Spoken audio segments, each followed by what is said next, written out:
저는 경남 어귀의 작은 마을에서 태어나 자랐습니다. 제 이름은 김수진입니다.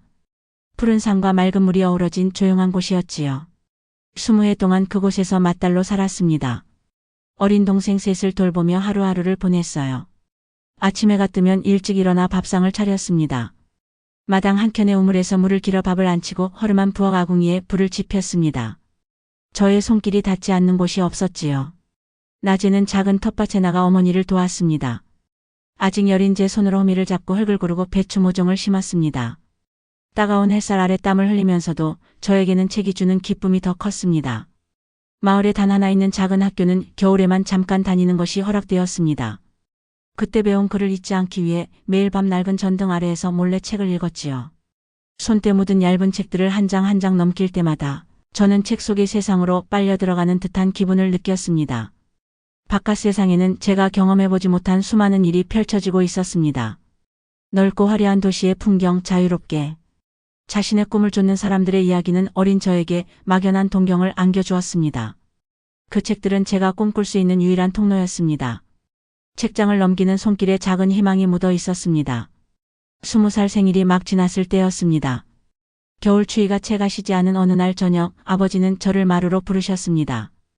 방 안에는 어머니와 동생들이 조용히 앉아 있었습니다. 아버지의 얼굴은 굳어 있었고 어머니는 고개를 숙이고 계셨습니다. 불안한 예감이 제 마음을 스쳤습니다. 아버지는 저에게 말했습니다. 계집애가 무슨 선택을 해? 그저 순종하고 시집가면 그만이야. 말씀 한마디에 제 온몸은 얼어붙는 듯 했습니다. 아무것도 할 수 없었습니다. 제 눈빛은 당혹감과 절망으로 흔들렸습니다. 숨조차 제대로 쉴 수 없었지요. 제 마음의 파도가 일었습니다. 하지만 그 파도는 작은 속삭임조차 밖으로 내보내지 못하고 뜨거운 눈물이 되어 제 목구멍으로 넘어갔습니다. 울음소리 한번 내지 못하고 그저 입술을 깨물어야 했습니다. 제가 시집갈 사람은 동네 유지이자 큰 공장 사장인 박도영 씨였습니다. 49살. 저보다 무려 29살이나 많은 분이었습니다. 아버지는 마을의 땅을 담보로 박도영 씨에게 큰 돈을 빌린 상태였습니다. 이 결혼은 그 빚을 탕감하고 얼마간의 돈을 받는 조건으로 이루어지는 거래였지요. 제 인생이 다른 사람의 손에 의해 결정되고 있다는 사실을 저는 믿을 수가 없었습니다. 하지만 그 어떤 저항도 허락되지 않았습니다. 가족들은 침묵했습니다. 아니, 침묵할 수밖에 없었을 겁니다. 저 또한 체념하며 고개를 떨구었습니다. 그날 이후 저는 제 이름도 몸도 발걸음도 온전히 제 것이 아님을 깨달았습니다. 제 꿈도 희망도 미래도 모두 빼앗긴 듯한 기분이 들었습니다. 결혼식은 며칠 뒤 급하게 치러졌습니다. 마을에서 가장 번듯한 양장점에서 빌려온 흰 드레스를 입었습니다. 예쁘다고 말하는 사람들도 있었습니다. 하지만 제게는 그 드레스가 마치 저를 꽁꽁 묶는 밧줄처럼 느껴졌습니다. 식장에 들어서는 제 발걸음은 납처럼 무거웠습니다. 환하게 웃고 있는 박도영 씨의 얼굴이 저에게는 차가운 가면처럼 보였습니다. 하객들의 축하 속에서 저는 웃고 있었습니다. 하지만 그 웃음은 저의 것이 아니었습니다. 그 웃음은 저의 속에서 흘러내리는 뜨거운 눈물을 감추기 위한 가면일 뿐이었습니다. 제게는 축복받아야 할 결혼식이 아니라 장례식처럼 느껴졌습니다. 새색시가 된 저는 박도영 씨의 대저택으로 들어섰습니다. 마을에서도 가장 으리으리한 한옥이었습니다. 겹겹이 쌓인 기와 지붕과 넓은 마당, 잘 가꿔진 정원은 많은 사람의 부러움을 사는 곳이었습니다. 하지만 제 눈에는 그 모든 것이 저를 옥죄는 금빛 감옥으로 보였습니다. 화려한 상점들이 늘어선 읍내에서도 가장 크다는 그 양장점은 이제 저를 올가매는 굴레처럼 느껴졌습니다. 대문이 닫히는 순간 저는 모든 것을 잃은 듯한 상실감에 휩싸였습니다. 제 모든 자유가 저 문 밖으로 사라져버렸다는 생각에 가슴이 저며왔습니다. 대저택 안에서의 삶은 저에게 낯설고 두려운 것들의 연속이었습니다. 박도영 씨는 저를 수진아 씨라고 부르며 극진히 대하는 듯 보였습니다. 그러나 그의 친절한 가면 뒤에는 집요한 소유욕과 통제가 숨어 있었습니다. 그는 제가 마을 사람들과 접촉하는 것을 허락하지 않았습니다. 바깥 출입도 극히 제한되었습니다. 책을 읽는 것도 금지되었습니다. 그는 제가 오직 그의 아내로서 그의 그림자처럼 존재하기를 바랐습니다. 저는 그저 그의 수집품 중 하나처럼 조용히 그의 저택에 배치된 물건처럼 지내야 했습니다. 어느 날 박도영 씨는 제 목에 커다란 비치 놀이개를 걸어주었습니다. 고가의 비치가 섬세하게 조각된 아름다운 놀이개였습니다. 수진아 씨에게 아주 잘 어울립니다. 이제 이 집안의 어른이 되었습니다. 그의 말은 겉으로는 칭찬처럼 들렸습니다. 그러나 저는 그 놀이개가 제 목을 조이는 보이지 않는 족쇄처럼 느껴졌습니다. 아름답지만 저를 올가매는 굴레였습니다. 저는 웃음 띤 얼굴로 그에게 감사를 표했습니다. 하지만 제 마음속에는 차가운 돌덩이가 앉아있는 듯했습니다. 몇 달 뒤 임신 사실을 알게 되었습니다. 제 뱃속에 새로운 생명이 자라고 있다는 소식은 박도영 씨의 집착을 더욱 강화시키는 계기가 되었습니다. 그는 마치 자신이 원하는 것을 얻어낸 승리자처럼 행동했습니다. 제 몸이 그의 것이 아니라 그들의 아이를 품은 도구로 전락했다는 비참한 생각에 저는 밤마다 홀로 눈물을 흘렸습니다. 뱃속의 아이가 원망스럽지는 않았습니다. 다만 저를 올가맨 이 상황이 너무도 버거웠습니다. 제 인생의 끝이 보이지 않는 긴 터널 속에 갇힌 기분이었습니다. 박도영 씨의 저택은 겉으로 보기에 화려하고 풍요로웠습니다. 그러나 그 안에서 저는 점점 더 제 자신을 잃어갔습니다. 저는 그림자처럼 조용히 움직였습니다. 말을 할 때도 최대한 감정을 절제하고 억지로 웃음을 연출해야 했습니다. 박도영 씨의 눈빛은 항상 저를 감시하고 있었습니다. 제가 그의 소유물로서 완벽하게 존재하기를 바라는 듯 했습니다. 그는 제가 무엇을 좋아하고 싫어하는지에는 관심이 없었습니다. 오직 자신의 욕망과 필요에 따라 저를 다루었습니다. 저는 점차 저 자신을 잃어가는 것 같았습니다. 마치 살아있는 인형처럼 느껴졌습니다. 그런 어느 날이었습니다. 따스한 봄 햇살이 내리쬐는 오후 저는 마당을 거닐고 있었습니다. 저택의 인삼밭 울타리 너머로 삐죽 솟아오른 낡은 감나무가 보였습니다. 그 감나무는 제가 어릴 적 오빠와 함께 숨바꼭질을 하던 곳이었습니다. 갑자기 감나무 아래에서 흐릿한 그림자가 보였습니다. 눈을 비볐습니다. 수진아. 저를 부르는 소리였습니다. 분명 오빠 민준이의 목소리였습니다. 이웃 동네로 상경한 줄 알았던 오빠였습니다. 오빠는 조심스럽게 제게 다가왔습니다. 얼굴에는 흙먼지가 가득했고 옷차림은 남루했습니다.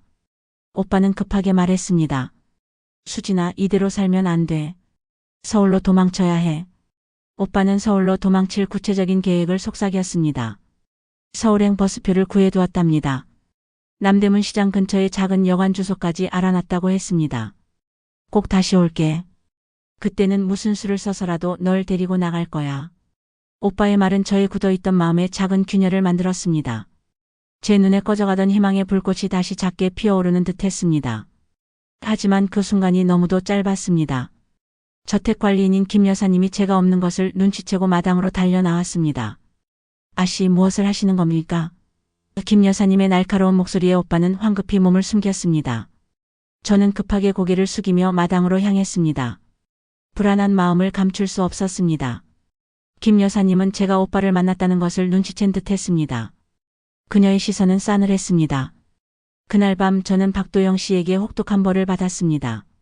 그는 평소에는 절제된 모습을 보였지만 술에 취하면 감정을 주체하지 못했습니다.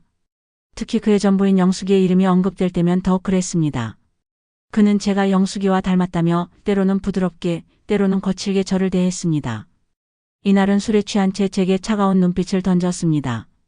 감히 어디를 나다니는 것이냐. 그의 손이 제 뺨을 때렸습니다. 저는 아무 말도 할 수 없었습니다. 오빠를 만나 희망을 가졌던 것이 오히려 더 큰 절망으로 돌아왔습니다. 온몸에 전율이 흘렀습니다. 며칠 뒤 저는 아이를 유산하고 말았습니다. 원치 않던 임신이었지만 뱃속의 아이는 이 집에서 유일하게 나의 것이라고 생각했던 존재였습니다. 아이를 잃었다는 상실감은 상상 이상이었습니다. 제 몸과 마음이 갈기갈기 찢겨나가는 듯했습니다. 눈물이 마르지 않았습니다. 이 절망의 순간 제 안에서는 뭔가 단단한 것이 피어났습니다. 더 이상 이렇게 살 수는 없어. 반드시 이 지옥 같은 곳에서 벗어나야 해. 제 마음속에 자유를 향한 강렬한 불꽃이 타올랐습니다. 바로 그때였습니다. 저택에서 집안일을 돕던 김 여사님이 조용히 제 방으로 들어왔습니다. 김 여사님은 저의 안타까운 사정을 알고 있었던 듯 했습니다. 그녀는 아무 말 없이 낡은 잡지 한 부를 내게 건넸습니다. 잡지 페이지 한 곳이 접혀 있었습니다. 제가 접힌 페이지를 펼치자 작지만 눈부신 구인 광고가 제 눈에 들어왔습니다. 명동 코스모스 전화국 사원 모집 숙식 제공 교육 가능. 그 글자 하나하나가 마치 제게 말을 걸어오는 듯 했습니다. 김 여사님은 작은 쪽지 한 장도 함께 주었습니다. 쪽지에는 동철 아저씨의 전화번호와 간단한 내용이 적혀 있었습니다. 동철 아저씨는 김 여사님의 오라버니이자 근처 공장에서 트럭 운전사로 일하고 있었습니다. 우리는 조심스럽게 탈출 계획을 세웠습니다. 박도영 씨가 부산으로 출장을 가서 3일간 집을 비우는 때를 기회로 삼기로 했습니다. 김 여사님은 출장 첫날 밤 자정 무렵 동철 아저씨가 트럭을 몰고 저택의 뒷문까지 와주기로 했다고 알려주었습니다. 그 말을 듣는 순간 제 심장이 격렬하게 뛰었습니다. 작은 희망의 불씨가 온몸을 감싸는 듯했습니다. 결전의 날이 밝았습니다. 박도영 씨가 출장을 떠나고 저녁 식사 후 저는 방으로 돌아왔습니다. 마음속은 온갖 생각으로 가득 차 있었습니다. 긴장감에 손끝이 차가워졌습니다. 저는 몰래 책상 서랍 깊숙이 숨겨두었던 비상금 5만 원을 챙겼습니다. 어머니가 돌아가셨을 때 남겨주신 것이었습니다. 그리고 박도영 씨가 제게 선물했던 비치놀이개도 가방에 넣었습니다. 한때 저를 억압했던 족쇄가 이제는 생존을 위한 자본이 되어야 했습니다. 저는 침대 머리맡에 짤막하고 단호한 편지를 남겼습니다. 저는 저의 삶을 찾아서 떠납니다. 다시는 돌아오지 않을 것입니다. 제 모든 감정을 억누르고 오직 의지를 담은 글자들을 써내려갔습니다. 빗줄기가 거세게 쏟아지는 자정, 천둥번개 소리가 밤하늘을 갈랐습니다. 김 여사님은 조심스럽게 저를 뒷문으로 안내했습니다. 삐걱이는 낡은 뒷문이 열리는 순간 어둠 속에서 동철 아저씨의 트럭 헤드라이트가 비쳤습니다. 저는 짧게 김 여사님에게 고개 숙여 감사 인사를 했습니다. 그녀는 아무 말 없이 제 어깨를 토당여 주었습니다. 뒤돌아본 덩치 큰 저택은 어둠 속에서 거대한 괴물처럼 느껴졌습니다.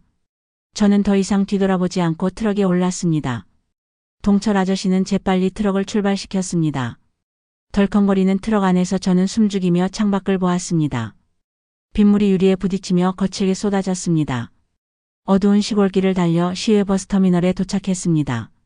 새벽 5시 15분 서울행 버스가 대기하고 있었습니다. 동철 아저씨는 버스표를 건네며 조용히 말했습니다. 꼭 성공해야 해. 아무도 모르게. 버스는 정각에 출발했습니다. 창밖으로 남도의 어둠이 빠르게 스쳐 지나갔습니다.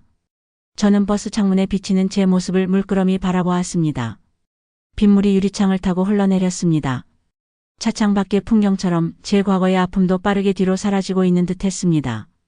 그 순간 제 마음속 깊은 곳에서 자유라는 두 글자가 선명하게 떠올랐습니다. 더 이상 그 누구의 소유물도 아니었습니다. 나는 이제 자유다. 뜨거운 눈물이 흘러내렸지만 그 눈물은 슬픔의 눈물이 아니었습니다. 새로운 시작을 알리는 희망의 눈물이었습니다. 저는 조용히 주먹을 쥐었습니다. 오전 11시경 서울시외 버스 터미널에 도착했습니다. 익숙한 시골과는 너무도 다른 낯선 풍경이 저를 맞이했습니다.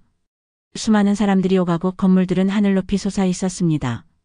소음과 번잡함 속에서 저는 잠시 멍하니 서 있었습니다. 갈 곳도 기댈 곳도 없는 외로운 섬 같았습니다. 하지만 저에게는 다시는 돌아가지 않겠다는 단호한 의지가 있었습니다. 저는 터미널의 정보 데스크로 향했습니다. 잠시 망설였지만 용기를 내어 조심스럽게 길을 물었습니다. 정보 데스크에 앉아 계신 버티 아주머니는 저의 지친 얼굴을 보고는 따뜻한 미소를 지어주었습니다. 어디에서 왔어? 배는 고프지 않아? 저쪽에 가면 순대국밥 잘하는 집이 있어. 아주머니의 다정한 목소리에 저는 눈물이 왈칵 쏟아질 뻔했습니다. 오랜만에 들어보는 따뜻한 위로였습니다. 버티 아주머니가 알려준 대로 터미널 식당으로 갔습니다. 말린 아주머니는 넉넉한 인심으로 제게 순대국밥 한 그릇을 내주셨습니다.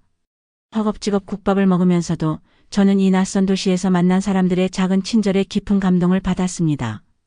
그분들의 따뜻한 마음이 저를 지탱해주는 작은 불빛처럼 느껴졌습니다. 말린 아주머니는 제 사정을 듣고는 명동 근처에 괜찮은 하숙집이 있다며 주소를 알려주셨습니다. 그곳은 혜란 아주머니가 운영하는 여성 전용 하숙집이었습니다.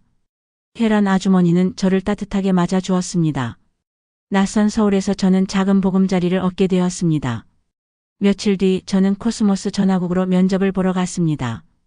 김 여사님이 주신 잡지에서 본 그곳이었습니다. 인사 담당 부장인 윤미경 과장님은 제 이력서를 보시더니 잠시 생각에 잠기셨습니다. 저는 솔직하게 제 처지를 설명했습니다. 저는 글을 읽고 쓸 줄 알고 무엇이든 열심히 배우겠습니다. 윤미경 과장님은 저의 눈을 지그시 보시더니 따뜻한 미소를 지어주었습니다. 수진 씨에게는 뭔가 특별한 사정이 있는 것 같군요. 좋습니다. 파일 정리 사원으로 일해보겠어요. 그렇게 저는 난생 처음 제 이름으로 된 직장을 얻었습니다. 저의 첫 일터였습니다. 한 달 뒤 첫 주급 42,000원을 받았습니다. 땀 흘려번 돈이었습니다. 제 손에 쥐어진 돈 봉투는 제게 말할 수 없는 자부심과 함께 큰 울림을 주었습니다. 저는 그 돈으로 낡았지만 깨끗한 원피스를 한 벌 사고 편안한 실용적인 구두를 샀습니다. 그리고 처음으로 제 돈으로 작은 향수 한 병을 샀습니다. 달콤한 꽃향기가 나는 향수였습니다. 몸에 향수를 뿌리며 저는 제가 비로소 온전한 나가 된 듯한 기분을 느꼈습니다. 이제 저는 더 이상 누구의 소유물도 아니었습니다. 오직 저 스스로 선택하고 저 스스로의 힘으로 살아가는 김수진이었습니다. 코스모스 전화국에서의 생활은 고되었습니다. 하지만 저는 힘든 줄 몰랐습니다. 글을 아는 것이 이렇게 유용하다는 것을 그때 절실히 깨달았습니다. 저는 파일 정리 업무를 누구보다 빠르게 해냈습니다. 손가락이 부르트도록 연습했습니다. 몇 달 만에 제 손끝은 타자기에 익숙해졌습니다. 타자 속도 검정에서는 시속 40단어를 기록하며 타이피스트로 승진했습니다. 함께 일하던 옆자리 동료 지은 언니는 제게 고졸 검정고시와 야간 대학 진학을 권유했습니다. 수진아, 너는 배우는 걸 참 좋아하는 것 같아. 이대로 멈추기엔 너무 아깝다. 저는 주저없이 다시 공부를 시작했습니다. 밤늦게까지 불이 켜진 학원에서 새로운 지식을 흡수하는 것이 저에게는 더 없는 기쁨이었습니다. 그해 크리스마스 즈음이었습니다. 혜란 아주머니 손에 작은 편지 한 통이 들려왔습니다. 제 여동생 은정이가 보낸 것이었습니다. 편지에는 고향 소식이 담겨 있었습니다. 아버지가 돌아가셨다는 소식과 함께 박도영 씨 측 변호사가 저를 가출에 의한 혼인 무효로 처리했다는 소식도 전해져 있었습니다. 그 소식을 읽는 순간 제 마음은 복잡했습니다. 아버지의 죽음은 슬펐지만 동시에 저는 법적으로도 완벽한 자유의 몸이 된 것에 안도했습니다.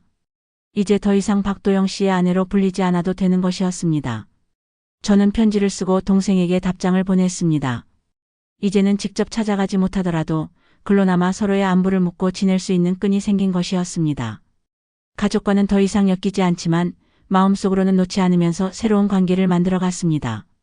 얼마 후 서울로 올라온 오빠 민준이와도 재회했습니다. 오빠는 이제 어엿한 청년이 되어 있었습니다. 저희는 터미널 앞에서 만나 국밥집에 앉아 오랜만에 이야기를 나누었습니다. 오빠는 제가 이렇게 잘 지내고 있는 것을 보며 안도하는 눈치였습니다. 수진아, 정말 대단하다. 내가 해낼 줄 알았어. 오빠와의 재회는 묵직한 돌을 드러낸 듯한 해방감을 주었습니다. 제 어깨를 짓누르던 모든 무게가 사라지는 것 같았습니다. 이따금 밤마다 찾아오던 악몽의 간격은 점점 길어졌고 제 삶은 비로소 치유의 시간을 맞이하기 시작했습니다. 70년대 후반이었습니다. 저는 코스모스 전화국에서 능력을 인정받아 과장으로 승진했습니다. 같은 회사에서 만난 이수호 씨와 천천히 사랑을 키웠습니다. 그는 조용한 성격이었지만 저의 아픔을 깊이 이해해주고 존중해 주었습니다. 그는 저의 과거를 캐묻지 않았습니다. 오직 현재의 저와 미래의 저를 보듬어 주었습니다. 그의 깊은 이해와 존중 속에서 저는 비로소 진정한 사랑을 깨달았습니다. 그리고 저는 스스로의 의지로 저의 주체적인 선택으로 이수호 씨와 결혼했습니다. 저의 인생에서 처음으로 제가 선택한 결혼이었습니다. 이듬해 예쁜 딸 수아가 태어났습니다. 아이를 품에 안는 순간 저는 세상의 모든 행복을 다 가진 듯한 기분이 들었습니다. 딸 수아는 저의 삶에 새로운 의미와 기쁨을 가져다 주었습니다. 저는 코스모스 전화국 여성 임원 자리까지 오르게 되었습니다. 제 이름 석자로 된 번듯한 아파트도 마련했습니다. 작은 정원에는 제가 좋아하는 꽃들을 심었습니다. 풍성한 명절 식탁에는 가족과 친구들이 함께 웃으며 앉았습니다. 저는 꾸준히 학업을 이어가 학위도 취득했습니다. 이 모든 것이 오직 저의 선택으로 이루어진 삶이었습니다. 제가 직접 선택하고 제가 직접 노력하여 일궈낸 것이었습니다. 이제 이른을 바라보는 저는 이 아파트 베란다의 흔들의자에 앉아 창밖을 봅니다. 바쁜 서울의 풍경이 제 눈앞에 펼쳐져 있습니다. 문득 그 시절의 저에게 말을 건넵니다. 수진아, 너 정말 잘 해냈어. 고맙다. 고생 많았다.